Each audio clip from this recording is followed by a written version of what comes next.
Hey, you there! The man in the janitor's uniform at the back. Come up here, now. Harper Weston's voice rang through the Ryman auditorium like a cold blade slicing the air. 500 guests turned their heads in unison. On the live stream, 2 million people were staring straight into this moment. Cole Brennan, 32 years old, stood frozen. His hands were trembling, and the thing that made him look most out of place at that moment was the pair of yellow rubber gloves still on his hands. He had finished wiping down the stage exactly 10 minutes earlier. "I'm sorry, ma'am. I didn't think that—" "Don't make excuses." Harper cut him off before he could finish the sentence. She strode forward, grabbed Cole by the shoulder, and dragged him straight into the center of the stage lights, as if pulling an object onto a table for display. "Let everyone see," she said, her voice sweet to the point of being fake. "Whether you can actually sing, or whether you're just taking up space here." Then Harper turned to the band and snapped her fingers sharply, the way one would issue an order to a waiter. "Play Higher Ground for him." She curled her lips into a smirk. "An impossibly high note, the same note that once earned me $2 million. And just as the band was about to come in, Harper leaned in close to Cole. She switched off her own microphone, but Cole's mic was still live. Her voice dropped to a whisper that the entire auditorium and all 2 million viewers heard perfectly clearly. "Fail quietly, kid." The air froze. The entire hall held its breath, as if waiting for something to shatter. Cole stood there, under lights blazing like fire, with hundreds of eyes in front of him and a world behind him passing judgment through a screen. But what he did next wouldn't just prove Harper Weston wrong. It could also bring down everything she had built on lies. If you enjoy Turn the Tables stories like this, remember to hit subscribe so you don't miss the videos we release every week, because what comes next is where things truly begin to get frightening. And the question is, why was Harper so determined to drag a janitor onto the stage to humiliate him in front of millions? What was she afraid of? Enough to do that. But to understand why this moment matters so much, we need to rewind time to 4 hours earlier. Cole Brennan was not always a man who cleaned floors. 5 years earlier, he had been one of the most promising contestants on Voice of Tomorrow, the hit talent competition on which Harper Weston herself sat as a judge. Cole possessed a rare high tenor voice, with a vocal range spanning from C3 to C6.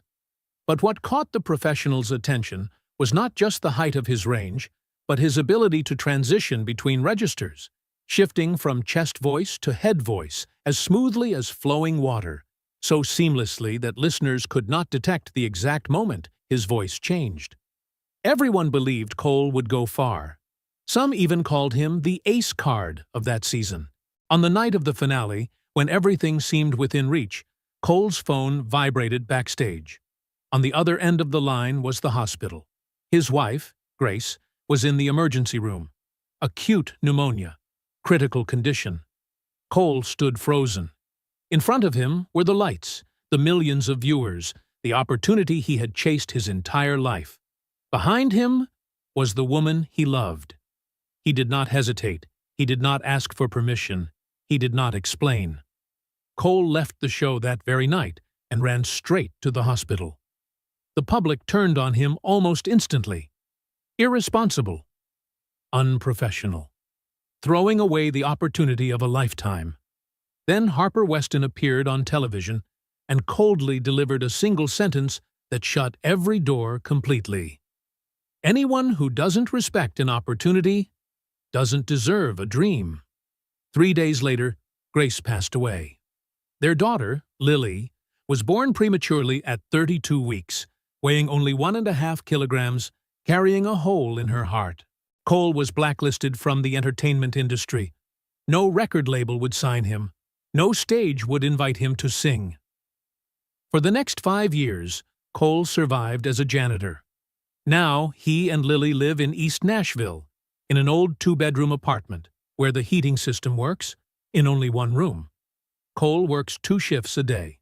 In the morning, he cleans the Ryman auditorium. At night, he washes dishes at a restaurant on Broadway. Each night, he sleeps less than 4 hours. Lily needs heart surgery. $85,000. Insurance covers only 40%. Cole needs $45,000 within 2 weeks. He does not allow himself to think about the words, "What if not?" But there is one thing Cole never gave up. He still sings. Every night, he sings Lily to sleep.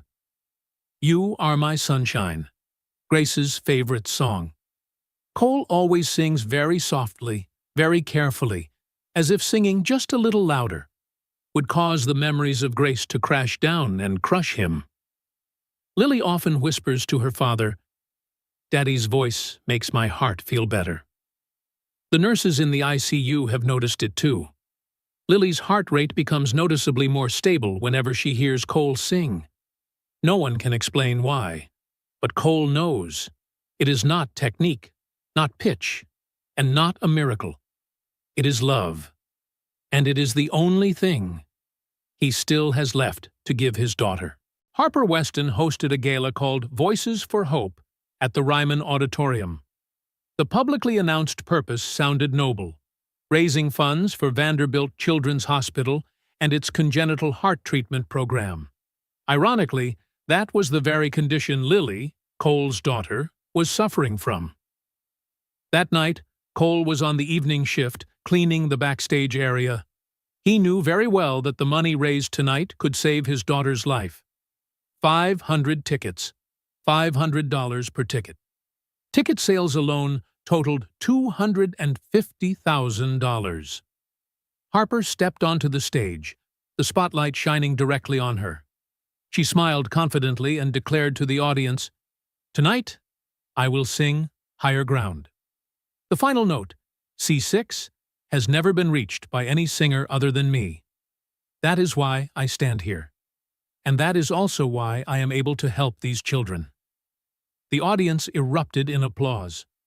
From the upper balcony, Cole quietly looked down at the giant screen displaying images of children with heart disease. Among them was Lily. He had signed the consent forms allowing the hospital to use his daughter's image. The rehearsal began.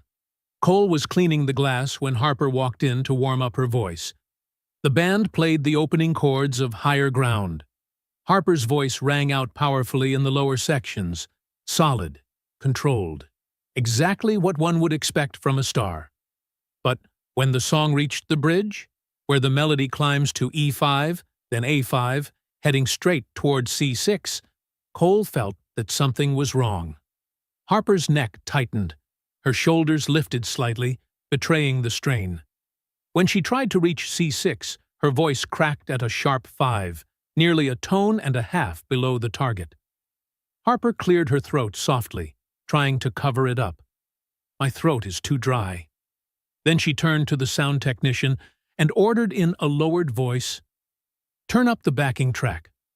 Louder. I need support." The technician adjusted the settings. Harper sang it again. This time, the high note rang out perfectly. Too perfect. Cole stood frozen. His ears had been trained through years of studying music. He could distinguish between a live voice and a recorded one. He heard the faint metallic sheen of digital sound. He heard how the note sat on top of the harmony, rather than blending into it. That C6 did not come from Harper Weston. It came from the speakers. Cole remembered 5 years earlier. He remembered what Harper had once said on television. "Anyone who doesn't respect an opportunity doesn't deserve a dream." She had destroyed his career by labeling him unprofessional, while she herself was cheating. Cole returned to the janitor's room. He asked himself, who would believe a cleaning man standing up against a singer who had sold 4 million albums? Then he thought of Lily. The little girl was watching the live stream from the hospital, believing that Harper Weston was a good person, believing that this gala truly helped children like her. Cole opened his phone and searched for information about Harper's previous galas. A small article, published last year, almost unnoticed. Only 15% of funds from Voices for Hope reach the hospital. The remaining 85% is listed as administrative expenses. 15%. Out of $250,000, only about $37,000 reached the children. Where did the rest go? Harper's management company, production costs, marketing for her personal brand. Cole felt something ignite in his chest. Not anger, but resolve. A 32-year-old man who had lost his wife, who was raising a heart-sick child alone, standing in a cold janitor's room, and deciding, enough. The gala began at 7 o'clock in the evening. 500 people filled the auditorium. 2 million were watching online. Cole finished his shift, put away his tools, and prepared to leave. But as he reached the wings, he suddenly stopped. On stage, Harper Weston appeared in a shimmering sequined gown, the lights making her look like a flawless icon. "Ladies and gentlemen," Harper said with emotion, "tonight is not just about music. It is about hope, about giving these children a chance to fight."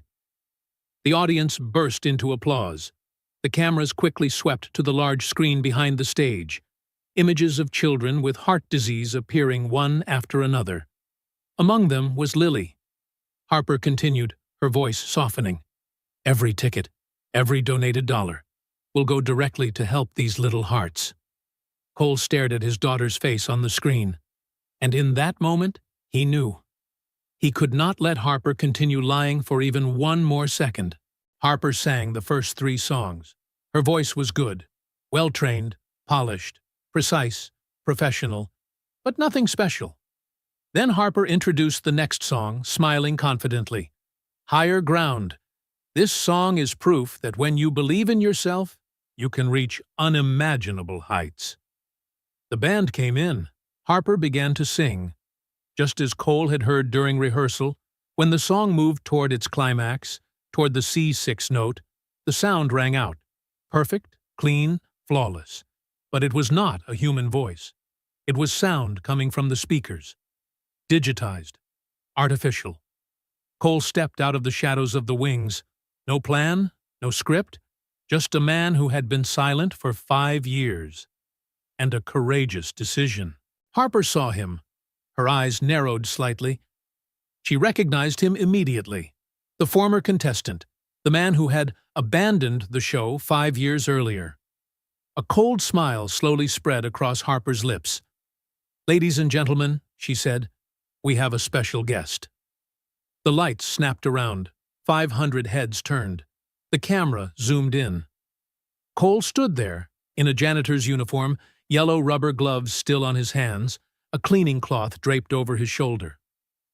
"Cole Brennan," Harper introduced. "Some of you may remember him from Voice of Tomorrow 5 years ago. A true talent, a true potential." She paused, deliberately letting the word potential hang in the air. Until he walked away. Right before the finale. No explanation, no apology. He simply disappeared. The audience began to murmur. "My wife was dying," Cole said, his voice loud enough for people near the stage to hear. Harper did not hear, or pretended not to hear. "And now look at him," she said with a thin smile, "cleaning up after successful people. How touching." A few cold laughs rippled through the hall. Blood rushed to Cole's face, but he did not tremble. He had survived far worse than this. "Come up here, Cole," Harper said. "Sing for us." Cole did not want to. Every instinct in him screamed, "Leave! Get out of here! Go back to Lily!" But if he turned away, Harper would win. She would keep lying, keep making money off children with heart disease. And one day, Lily would grow up, watch this video again, and think her father was a coward. Cole stepped onto the stage. Each step felt like it weighed a ton. He stood under the lights. Harper handed him the microphone. "Make yourself comfortable," she said. "Just do your best." Before the band could play a single note, Cole spoke. "Ms. Weston, I have a question." Harper raised an eyebrow. "Oh? Go ahead." Could you turn off the backing track? The air froze. Harper smiled, but her eyes did not. The track is part of the arrangement, Cole. But during rehearsal, you sang without it, Cole said. His voice was quiet, but the microphone picked it up clearly. You sang alone. The murmuring spread faster. Sound check is different from a performance, Harper replied, her voice tightening. Then could you sing first? Cole continued. Just you, no track, so I can learn how you do it. 3 seconds of absolute silence. Then Harper let out a sharp laugh. You want me to audition in front of you? No, Cole replied. I just want to know whether you can actually sing. The auditorium exploded. Gasps. Shocked laughter. Harper stared at Cole as if he had slapped her across the face. Of course I can sing, she said through clenched teeth. I've been doing it for 15 years. Then prove it. Harper spun toward the sound technician. Turn off the track, all of it. The technician hesitated. Do it! He pressed the button. The music immediately became sparse, bare, nowhere to hide. Harper Weston raised the microphone and began to sing. Harper's voice filled the entire auditorium. At first, it was powerful, confident. She moved through the opening lines with ease, years of training evident in every perfectly controlled breath. The audience gradually relaxed. Maybe the janitor had been mistaken? But then the song entered the bridge. The melody began to climb. E4, G4, B4. Harper's voice kept up, still steady, still controlled, still contained. But as the pitch continued to rise, something began to change.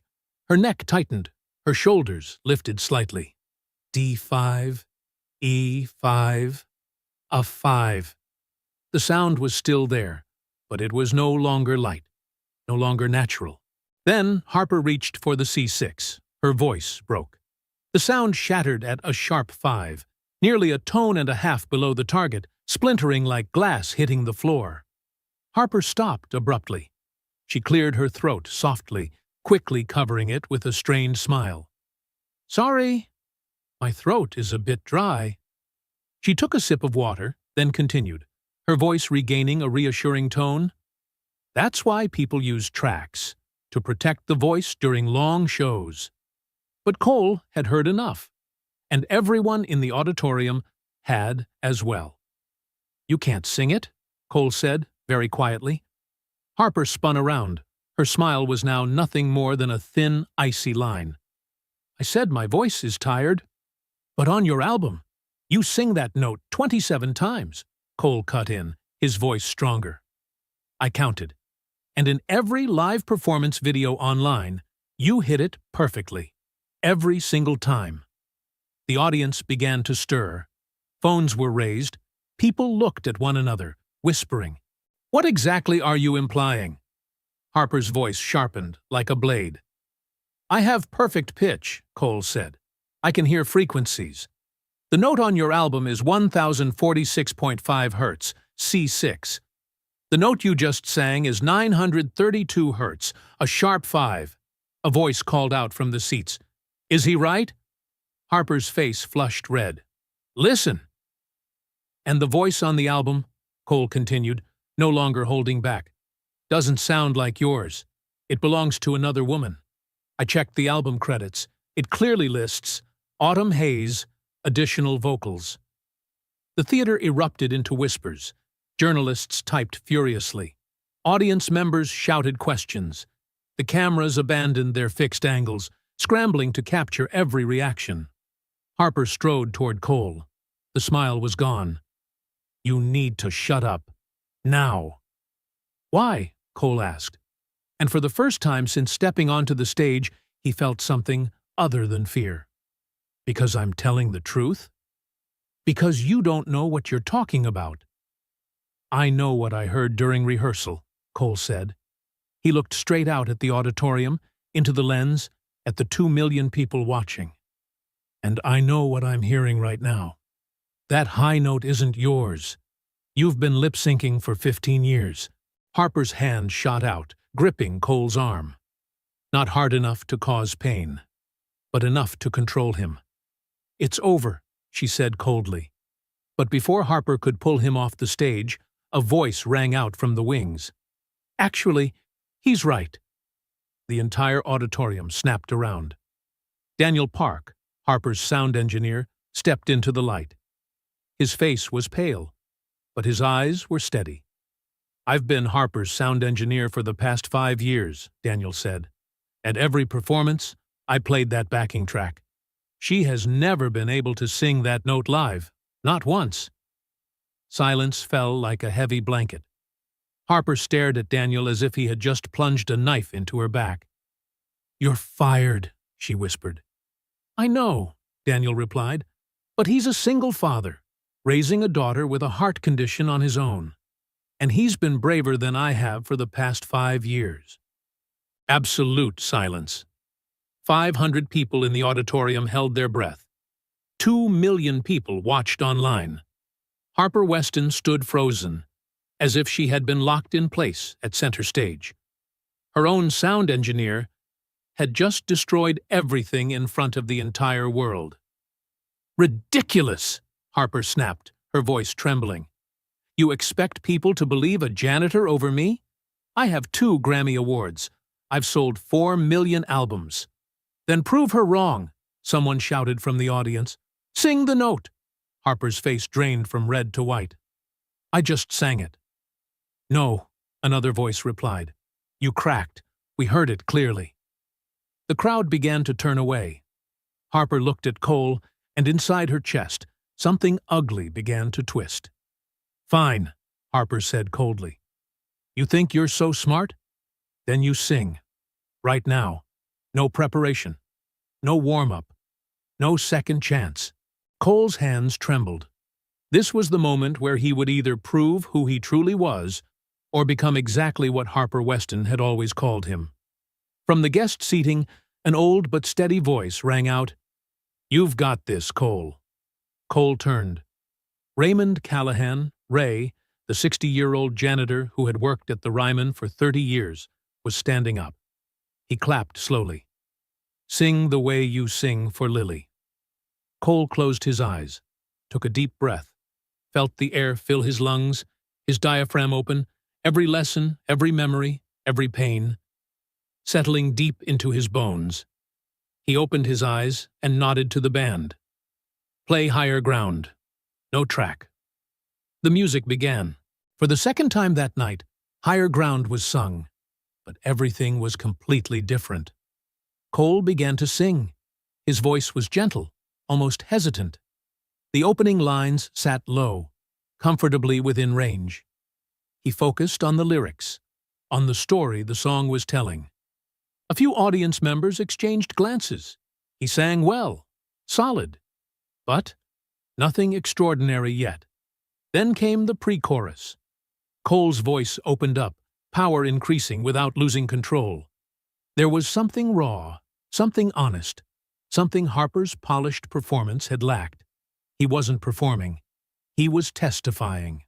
The melody continued to climb. D5, E5, F5. His voice followed effortlessly, light and clear, each note placed with precision.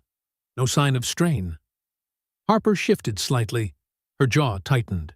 The bridge arrived, the place where Harper had failed. Cole did not hesitate. He transitioned registers smoothly, from chest voice to head voice, seamless as flowing water. G5, a 5, B5. The entire auditorium instinctively sat up straight. Then Cole reached for C6. The sound burst out crystal clear. No break, no strain, no tricks, just a pure whistle register note ringing like a crystal bell. He held it for 4 seconds. Perfect. Unbelievable. Someone in the front row gasped. But Cole wasn't done. He pushed higher. D6, E6, F6. A range that even Harper's backing track had never dared to touch. Cole's face was calm, almost serene, as if he were walking through a place he had lived in his entire life. Then he brought the voice back down. F6 to C6. C6 down to A5. a 5 to F5. Every transition seamless. Every note a small miracle. He completed the bridge and moved into the final chorus. His voice was now completely open. No hiding, no fear. When the final word faded into silence, no one moved. Then the theater exploded. 500 people leapt to their feet, shouting, applauding, faces streaked with tears. Ray jumped up and down, both arms raised. The entire band stood, clapping non-stop. The live stream went wild. Within 30 seconds, 50,000 shares. In less than a minute, the name Cole Brennan shot straight to the top of global trending lists. Cole stood under the lights, breathing hard, barely able to believe what had just happened. Harper Weston looked like she had been knocked flat. Her face was ashen. From the front row, a woman stood up. Yolanda Carter, an R&B legend, a special guest. She was crying. "That is the best thing I've ever heard from a janitor in my entire career," Yolanda said, her voice breaking. "Cole, you didn't just hit that note. You owned it." The applause grew even louder. Trevor Hudson, a producer who had worked with Alicia Keys and Kendrick Lamar, shook his head and stood up. "I need to say this," he said. "I've been in this industry for 30 years, and tonight we just witnessed a janitor sing a note that the woman who made it famous truly cannot." The auditorium fell dead silent. The weight of his words pressed down on everyone. Trevor turned to the audience. "The album recording? I was the mixer. I was there. Cole is right. That is not Harper's voice. It's Autumn Hayes, a studio singer from Austin. She was paid $2,000 and forced to sign an NDA. She was never properly credited." Harper opened her mouth, but no sound came out. "I stayed silent," Trevor continued, "because that's what people do in this industry. Protect the star, protect the money. But I'm done protecting lies, especially when a janitor has had more courage than I have for 3 decades. The theater erupted again. Journalists typed furiously. Cameras abandoned their fixed positions and rushed toward the stage. Harper finally found her voice. "This is insane," she screamed. "You're going to destroy my career over a backing track? Everyone uses tracks. Beyoncé uses tracks." "But they don't claim to be singing live," Yolanda shot back immediately. "They don't sell tickets for live performances and lip sync. That's fraud, Harper." I never," Harper stammered, looking around for support. But the band turned away. Her manager had a phone pressed to his ear, probably calling a lawyer. Harper turned to Cole. In that moment, he saw in her eyes not just anger, but fear. "You'll regret this," Harper whispered, just loud enough for the microphone to catch it. "You, your little family, and your sick daughter. I promise you'll never work in this industry again. Never." The threat hung in the air, recorded by every camera. But Cole was no longer afraid. For the first time in 5 years, he felt free. Cole spoke, his voice steady. "I don't work in this industry. I sing because I love it. And you can't take that from me." He paused for a beat, then added, slowly, clearly, "But maybe it's time someone took it from you." The theater fell completely silent. Then a single clap echoed, slow, deliberate. Then another, and within seconds, all 500 people rose to their feet, applauding, not for Harper Weston, but for a father who refused to lie. Harper looked around into the cameras at the wreckage of everything she had built. There was nothing left to say. She turned and walked off the stage. The moment Harper's foot crossed into the wings, the theater erupted again. People were glued to their phones. The live stream chat scrolled so fast it was unreadable. Someone shouted, "Check Twitter! She's trending!"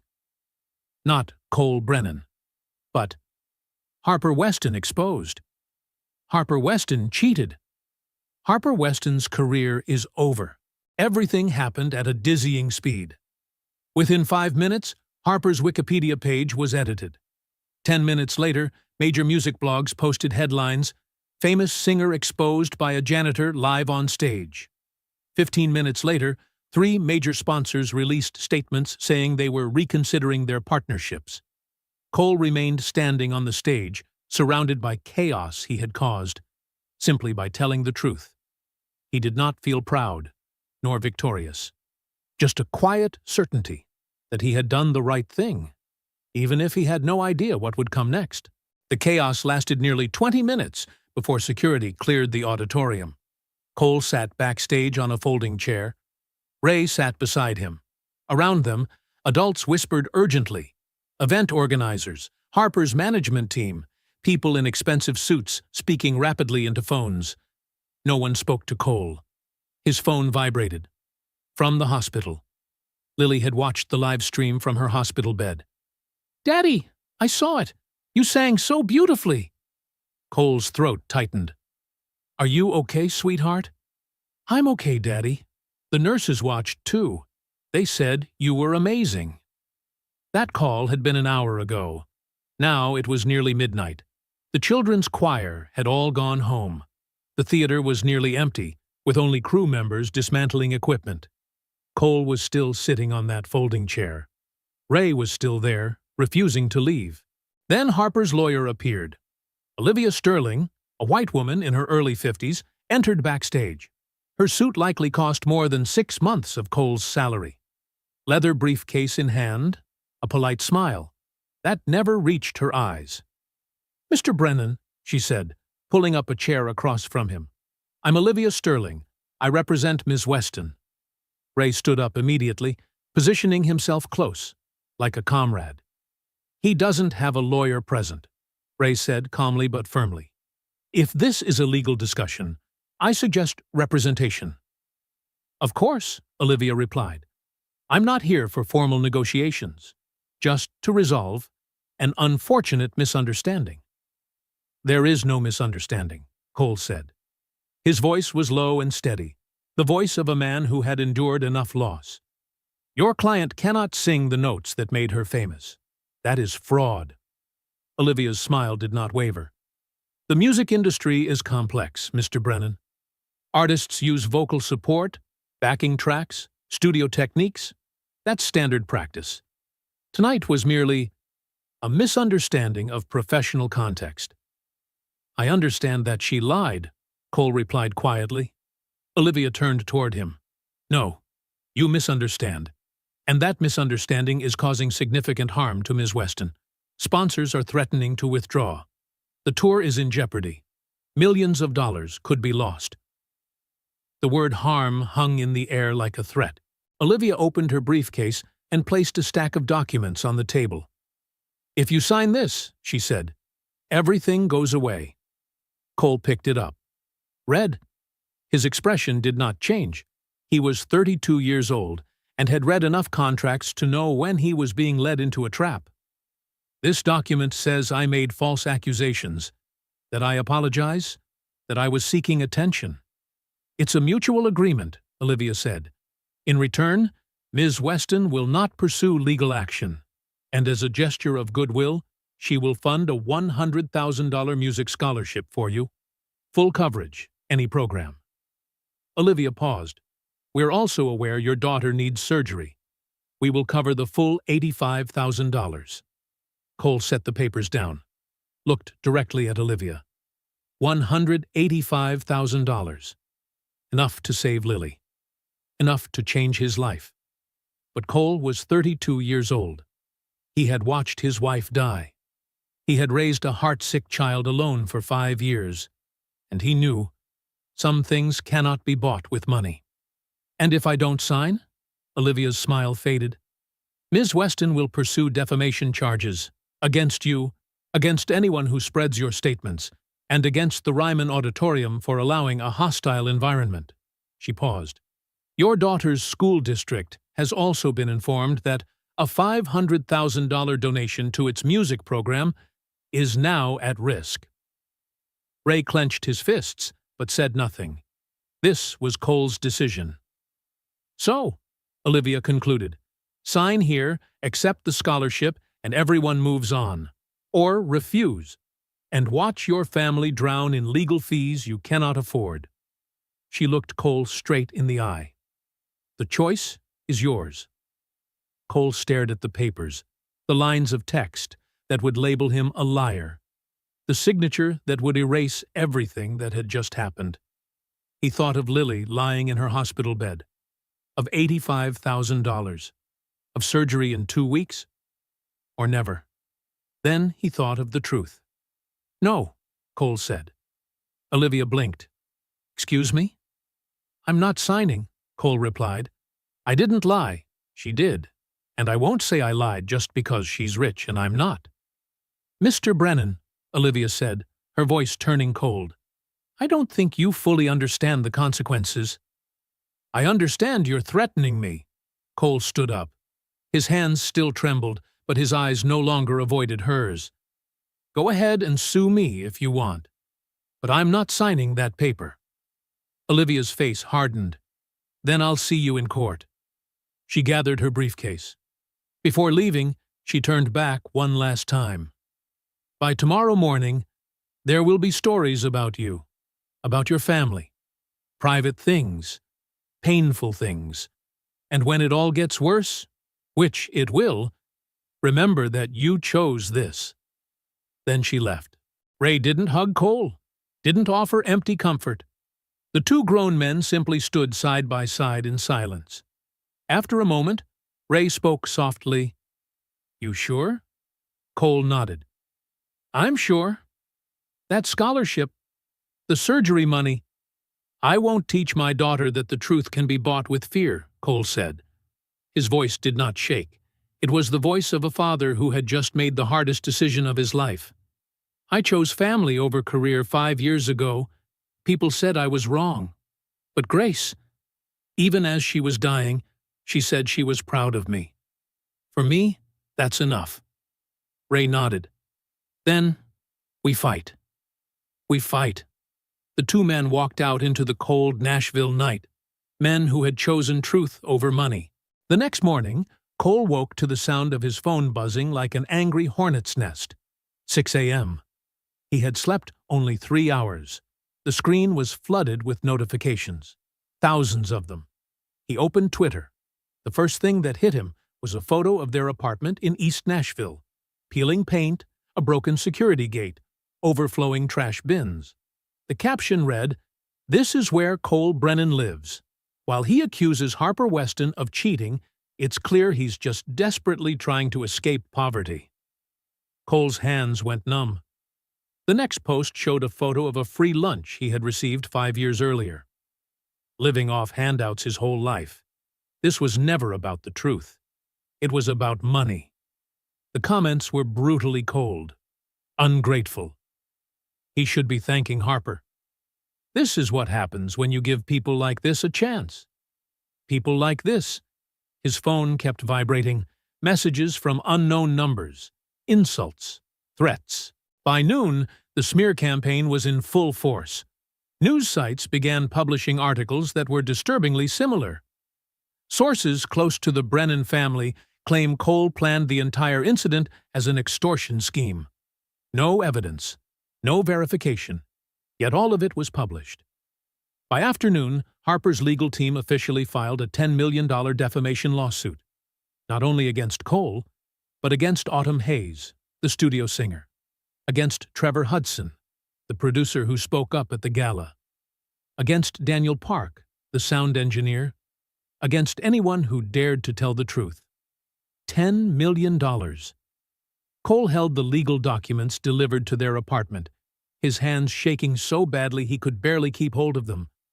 This was a strategic lawsuit, not meant to win, but to terrorize.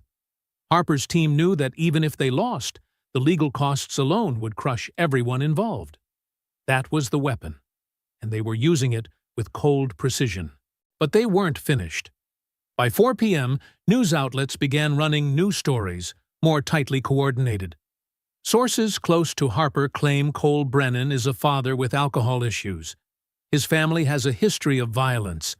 They are playing the victim to extract settlement money. None of it was true.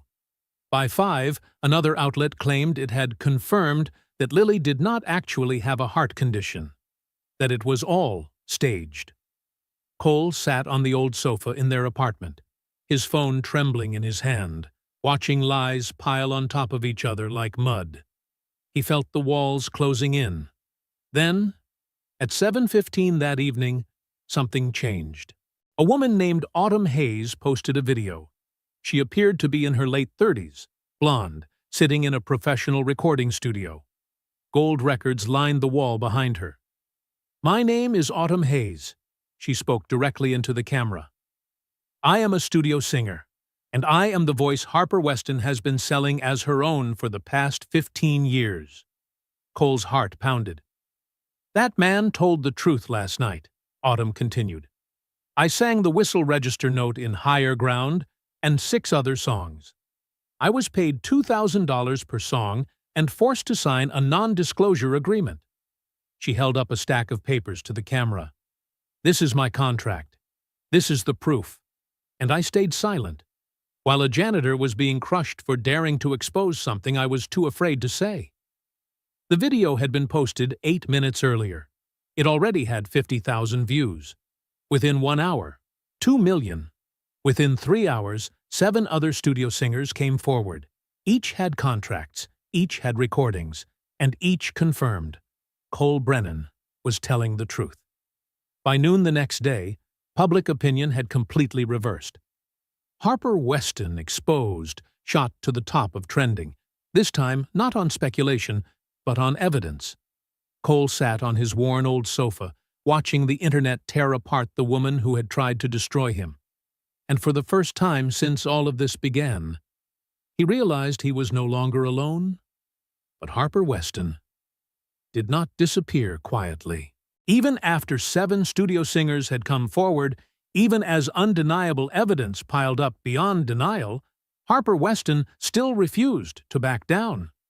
By that afternoon, Harper's legal team officially filed a $10 million lawsuit, not aimed only at Cole. They sued Autumn Hayes for violating her NDA, and they sued the Ryman Auditorium for creating a hostile environment. $10 million. The goal was not to win, but to frighten everyone into silence. Cole sat alone at the small kitchen table in their apartment, gripping the summons in his hands. He had endured enough loss to understand one thing. To survive, you had to fight with reason, not emotion. His phone vibrated. An unfamiliar number. This time Cole answered. "Mr. Brennan, my name is Melissa Morales. I'm an attorney. I'd like to represent you, pro bono." Cole straightened. "Why?" "Because what you did was right," Melissa replied. "And because my firm believes the legal system should not be used as a weapon for the wealthy to silence people who tell the truth." She paused. "But the decision is yours. You're a father. This is your life and your future. I can only offer professional advice." Cole looked down at the summons. "If I agree, can we win?" Melissa didn't dodge the question. "Honestly, legally, we have a very strong case. But Harper has money and time. She can drag this out, exhaust you financially and emotionally. This will not be an easy fight." Cole nodded. That was exactly what he needed. Not comfort, but truth. "All right," he said. "We do it." Within an hour, the kitchen table was covered with files. Melissa worked fast, efficiently.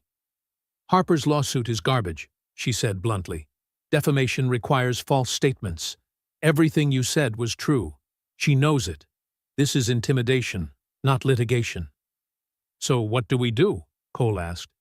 "We countersue," Melissa replied. "Fraud, false advertising, breach of contract with ticket buyers. We turn this into a class action. Make it so expensive she can't continue." But the next morning, things became much worse. At 4 a.m., Lily woke in panic. She was struggling to breathe. Her lips turned bluish. Cole slammed the call button, his heart pounding like a war drum. Doctors rushed in. Oxygen, machines, terms Cole barely had time to process. Heart failure, acute risk, Emergency intervention. They stabilized Lily, but Dr. Walsh pulled Cole aside. We need to operate sooner, he said carefully. Lily's heart is weakening faster than expected. We may have only a week, maybe less. But insurance, we're working with them, the doctor replied. But you need to understand. Open heart surgery. 8 hours. High risk. Even if we close the hole, the risk of complications is still significant. 3 a.m. Cole sat alone in the hospital waiting room after Lily had fallen asleep again. There was nowhere else to go. He held his phone. Olivia Sterling's name was still in his call history. Just one call. Accept the deal. Sign the papers. Save his daughter. His finger hovered over the call button. The waiting room door opened softly. Lily stepped out, wearing her hospital gown, dragging her IV pole. "Daddy?" Her voice was weak but clear. "Are you okay?" Cole quickly wiped his tears. "I'm okay, sweetheart. Daddy's okay." Lily climbed onto the chair beside him and rested her head on his shoulder. "Daddy, why are people saying bad things about you?" Cole took a deep breath. "Because sometimes, when you tell the truth, there are people who don't want to hear it. But you always tell me lying is bad." "That's right." "Then why do grown-ups lie so much?" Cole was quiet for a moment. "Because sometimes lying feels easier than being brave enough to tell the truth." Lily looked up at him, eyes just like Grace's. "Daddy, are you scared?" "Very." "But you still do it?" "Yes." "Then that's brave," Lily said with certainty. "Mom told me. Being brave means you're scared, but you still do the right thing." Her voice was tiny but steady. And in that exact moment, Cole knew he could not call Olivia Sterling. He could not teach his daughter that the truth could be bought with fear. Because he was Lily's father. "Your mom was the bravest person I ever knew," Cole whispered.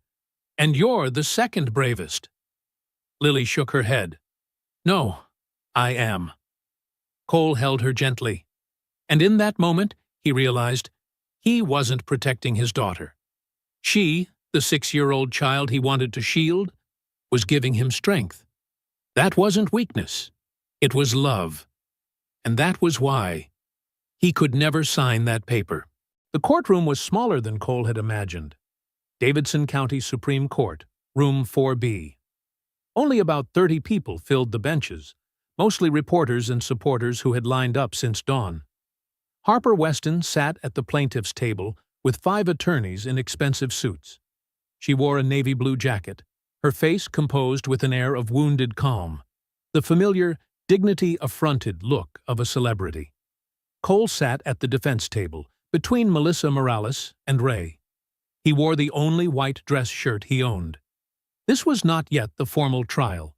It was only a preliminary hearing on Harper's request, an injunction to bar Cole, Autumn Hayes, and Trevor Hudson from continuing to make what she called defamatory statements. Judge Patricia Donovan entered, a woman in her early 60s with more than 20 years on the bench. She glanced at Harper's legal team, then looked at Cole. Something flickered across her face, very quickly, but not by accident. "Miss Sterling," the judge said to Olivia Sterling, Harper's attorney, "you are seeking a gag order against a janitor." "Your Honor," Olivia replied, "the defendant's occupation does not diminish the harm caused by his false statements." "Are they false?" the judge cut in. "That is precisely the issue," Olivia said. "Those statements were made with malicious intent to destroy my client's reputation. Those statements were made after your client publicly humiliated him on stage." Melissa Morales stood. "If the court permits, I would like to present footage from the gala night, unedited." The entire courtroom watched the screen. They saw Harper drag Cole onto the stage. They clearly heard the whispered line, "Fail quietly," broadcast through an open microphone, and they watched Harper fail to hit the high note.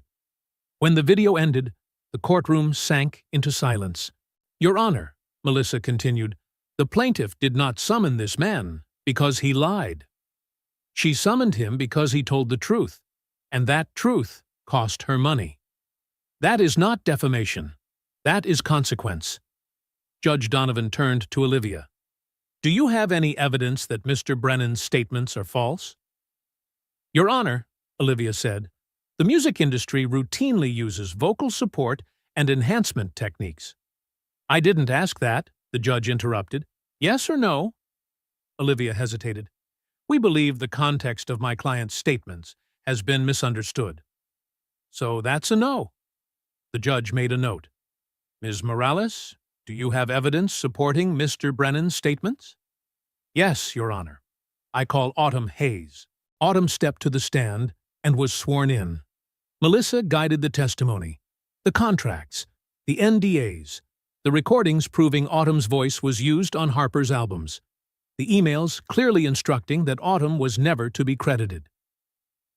Ms. Hayes, Melissa asked, when you heard Cole Brennan say that Harper Weston could not sing that note, what did you think? I thought, finally, Autumn answered. Finally, someone said it. And was he right? Yes, completely. Melissa sat down. Olivia stood to cross-examine, but Judge Donovan raised her hand. I've heard enough. Judge Donovan turned directly to Harper Weston. Ms. Weston, I will ask you one question. Although you are not on the stand, you are still under oath. Right now, in this courtroom, can you sing the note at issue? Harper's face went pale. Your Honor, I fail to see how this is relevant. Highly relevant, the judge replied. You are asking this court to silence people who say you cannot reach that note. Then prove them wrong. Sing it. The courtroom held its breath. Harper looked at her lawyers, looked at the judge, then looked at Cole. My voice hasn't been warmed up. You have performed on demand for 15 years, the judge said evenly. Surely you can demonstrate it once. Harper's mouth opened, then closed. Not a single sound. Just as I thought, Judge Donovan said, striking the gavel. The request for an injunction is denied. Furthermore, the court sanctions the plaintiff for filing a frivolous action intended to silence truthful speech. The gavel came down. The courtroom erupted. The judge looked at Cole. Mr. Brennan, you are free to continue telling your story. That is called the First Amendment. It protects the truth, even when the truth is inconvenient. Outside the courtroom, Rachel Bennett from 60 Minutes was waiting. Cole, how do you feel? I feel like I can finally breathe again. That evening, the 60 Minutes episode aired. 18 million people watched. During the closing credits, Harper's last remaining sponsors withdrew. Her record label terminated her contract. Her Las Vegas residency was canceled. The Grammy Committee announced it was reviewing her awards. A career built on stolen voices and protected lies officially collapsed, ended by a father who refused to stay silent. But Cole's greatest victory did not take place in the courtroom. It came 3 days later. 3 days after the court's ruling, Cole's phone rang at 6 in the morning. An unknown number. Mr. Brennan, this is the office of John Legend. Mr. Legend would like to cover the full medical costs for your daughter, all $85,000. Cole sat straight up in bed. He couldn't speak. Tears spilled out before he could even process what was happening. But that was only the beginning. Within the next 24 hours, Alicia Keys called, offering to cover all of Lily's post-surgery recovery expenses. Kelly Clarkson tweeted a call to action for a GoFundMe for the Brennan family. $250,000 was raised in just 6 hours. Lily's school held an emergency meeting and voted 8-0 to publicly support Cole. They rejected Harper's donation. But the most important moment came from something far quieter. Lily's surgery was scheduled for the following week. Dr. Walsh explained everything clearly, without evasion. Open-heart surgery. 8 hours. A 15% risk of complications. But without surgery, Lily would not live to see her 10th birthday. On the morning of the operation, Cole sat by Lily's bed as the nurses prepared to take her away. "Daddy?" Her voice was tiny. "I'm here, sweetheart." "I'm scared." Cole held her hand. "I'm scared too. But you still stood up for what was right, even when you were scared." Cole smiled, his eyes burning. "Because you taught me what bravery is, Lily. Every single day." Lily smiled, a smile just like Grace's. "Will you sing for me, Daddy?" Cole sang, "You Are My Sunshine," as they wheeled her toward the operating room. He sang until the doors closed behind her. Then he collapsed into a chair in the waiting room. The next 8 hours were the longest of Cole's life. By the 6th hour, he drifted into thought, thinking of Grace, of 5 years of silence, of every moment he had wanted to sing, but couldn't, because the pain crushed his chest. At the 8th hour, the operating room doors opened. Dr. Walsh stepped out, pulling down his mask. His face was exhausted, but smiling. "The surgery was successful," he said. "Your daughter's heart is healthy now." Cole broke down, sobbing. The months of fear and pain, all of it released in a single, redemptive moment. Lily lived. His daughter would be okay. 3 hours later, Lily woke up in the recovery room. Cole sat beside her, holding her hand, smiling through tears. "Daddy?" Lily whispered. "My love, you did it. Did you sing for me yet? Do you want to hear it? Your singing makes my heart feel better." So Cole sang, right there in the recovery room. The nurses stopped to listen. He sang Somewhere Over the Rainbow, his voice still a little rusty after 5 years of silence, but beautiful. Not because of technique, not because of fame, but because it was real, and because it was alive. When the song ended, Lily smiled and drifted back to sleep. And for the first time in 5 years, Cole felt something shift inside his chest. His voice had come back, not for the stage, not for money, but for love. 18 months later, Cole Brennan stood backstage at the Ryman Auditorium once again. But this time, he was no longer the man who mopped the floors. He returned as a performing artist. Lily, now 8 years old, healthy and radiant, sat in the front row. Her heart had been repaired. The surgical scar on her chest had faded into a thin silver line, like the mark of a battle already won. The road that brought Cole back here was anything but straight. After Lily's surgery, 5 major record labels made offers at the same time. Cole turned them all down. "I won't leave Lily," he said. "Not now, and not ever." Instead, he signed with an independent, artist-owned label, Heart Song Records, run by people who were parents themselves, who understood that family always comes before career. Cole's contract looked nothing like anything else in the industry.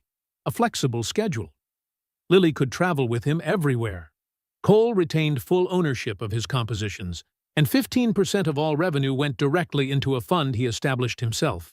That fund was called Unbreakable Voices, a scholarship program for young singers from working-class backgrounds.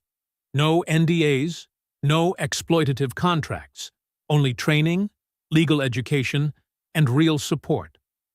In the first year, 50 scholarships. By the 3rd year, 200. Cole recorded his debut album, Silent No More. He co-wrote it with Autumn Hayes, a collection of songs about reclaiming courage, speaking the truth, and daring to say no when the world expects you to stay silent. The album went gold in just 6 weeks. The music videos were filmed in the places where Cole's voice had truly been born. The East Nashville Community Church, where he once sang with Grace. The Ryman Auditorium, where he once cleaned floors. And the hospital room, where he sang to Lily. In the final chorus, Lily appeared. Her voice was clear, precise, unafraid. Text appeared on the screen. Your voice matters.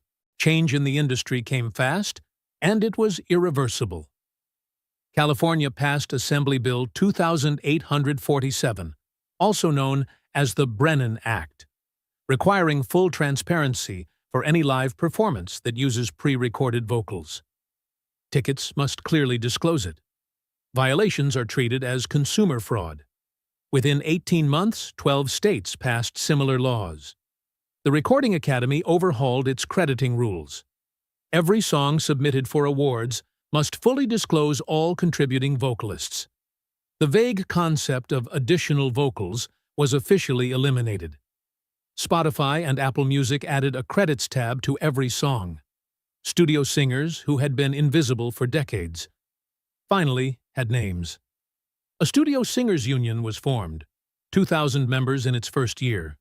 Autumn Hayes' career exploded. After 15 years in the shadows, she appeared on magazine covers. Her debut solo album, finally, won a Grammy. In her acceptance speech, she said, "I was afraid for 15 years. A 32-year-old man showed me what courage really looks like. And Harper Weston? She never recovered." 3 months after the court ruling, Harper filed for bankruptcy. The class action lawsuit ended with $23 million in ticket refunds for 15,000 audience members. Both of her Grammy Awards were officially revoked. Harper attempted a comeback 6 months later with a tour titled Unplugged and Unfiltered. Ticket sales reached 11%. After the third show, the tour was canceled. The last the public heard of her, Harper was teaching music business courses for an online college. But this story is not about Harper's fall. It is about what was lifted up. The concert night. Ryman Auditorium. Cole stood backstage at the Ryman, his heart pounding. This was his first concert.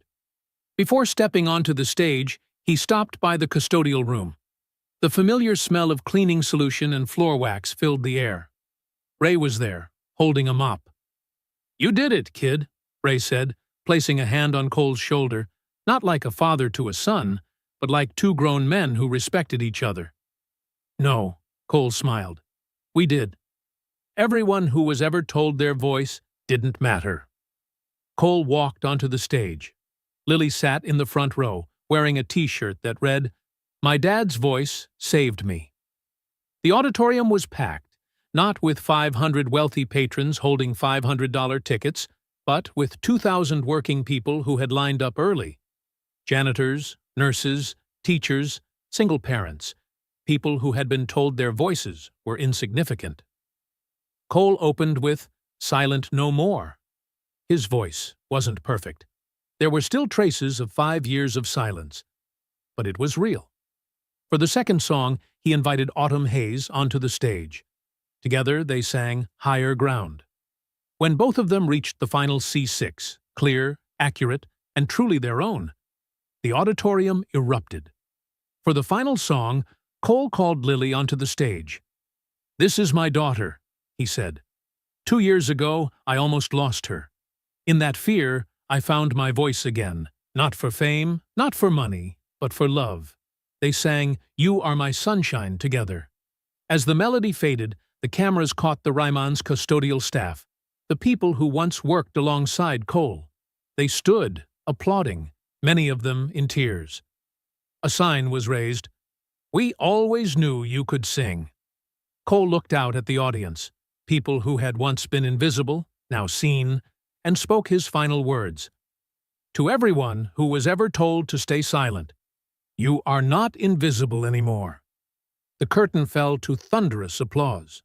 If you stayed until this very moment, thank you, truly.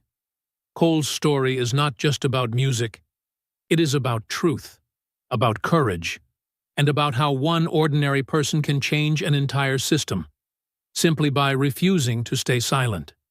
Before you go, tell me, where are you watching this story from? A big city, a small town, or a quiet corner somewhere in the world?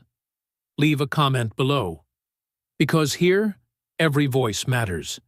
And if you believe stories like this deserve to be told more often, stories about ordinary people, about truth, and about difficult but right choices, hit subscribe right now.